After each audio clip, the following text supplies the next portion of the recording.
All right, we got a beautiful morning here. Look at the sun coming out and the clouds and the mountain and everything. I'm in the Saturn, just driving around. Gonna go probably work out later, but the title of this is gonna be why things are so out of touch. And you know that today if you're relatively young or a younger person. The ability to kind of catapult yourself into normal society and do the traditional things have, as I've said in many other videos, have largely gone out the window. You're going to have to be very creative. You're going to have to be maybe not highly educated, but very creative and work incredibly hard.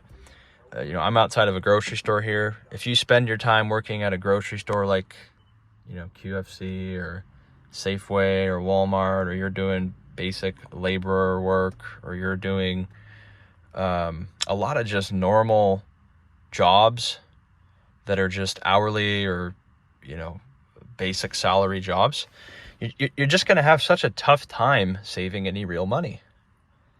The cost, as I said in the other video, the costs of the necessities in life continue to rise at a rate which very much outpaces wage growth. So any money that you make from your job, such a high percentage of that money has to be allocated towards just staying alive and living and paying rent and eating and, paying for your transportation and your insurance and your health insurance and your clothing and all these things, right? That everyone pretty much has to pay for if you're not homeless. So in the past, people were just basically able to put their head down and work. And I agree there may have been less consumption, right? There may have been less people buying smartphones and Starbucks coffee and everything, but I don't think in the aggregate that makes up for it, right? When you have house prices, which is like one of the biggest things that people have to buy in their life, when those go up way faster than people can earn money to pay for them, you have a problem. You start to have a situation where it's the haves and the have-nots. So if you're someone that does have money, or you do have assets, or you're older and you have stocks and your stock portfolio has gone up, and you have real estate and your real estate's tripled in value in the past 15 years, or 10 or 15 years, then you're doing really, really well. But if you're a new entrant into the game and you're making $20 an hour or $30 an hour, and you don't have any assets and you don't have any money, how you put yourself in that person's shoes? How are you really going to expect them to have a positive outcome with that? They could work 100 hours a week. It's not going to make a difference. Of course, people will say, well, just, work harder, you'll make more money. And as you get older, you'll make more money, you'll rise within whatever you're doing, and you'll have more resources. I actually agree with that. I think you do make more money as you get older. You can take on more responsibility. You can potentially move around a couple times for a better paying job. You'll have more skills.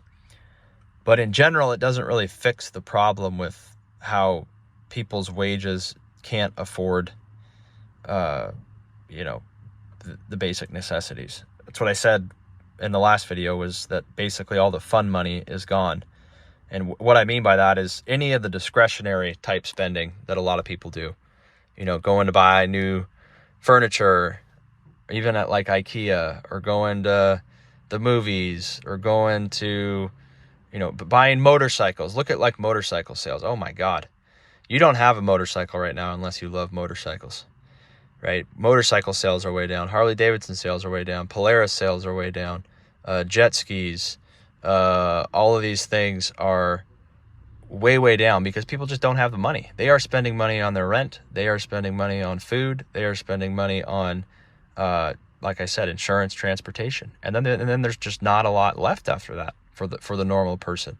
Yes, of course, you always have people that are rich that it doesn't matter. It's never going to matter to 10 or 20% of people in any country.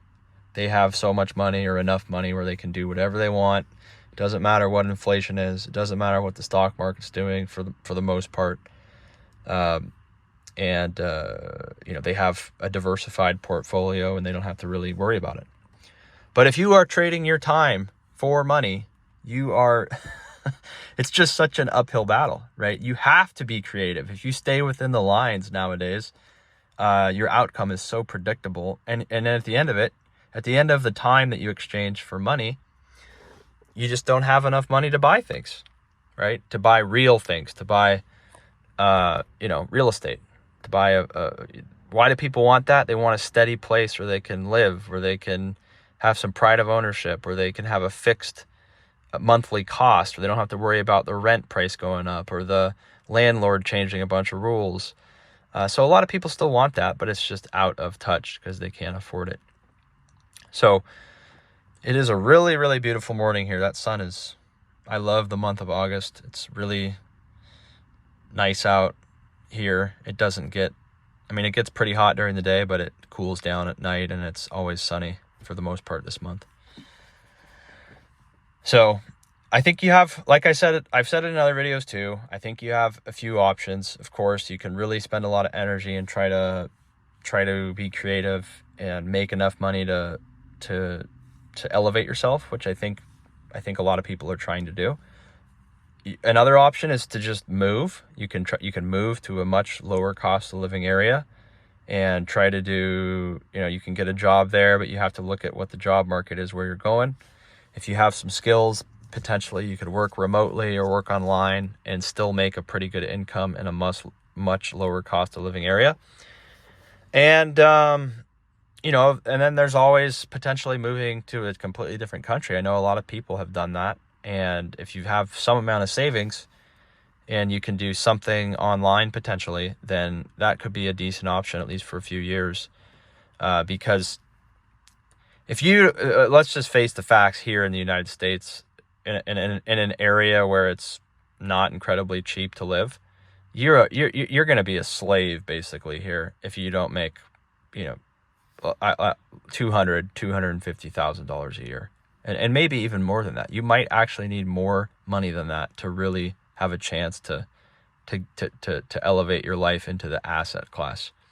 You look at some of these homes, even where I live, but pretty much any of the top 20 major cities in the United States, it's $1 million for just something that's really not even that nice.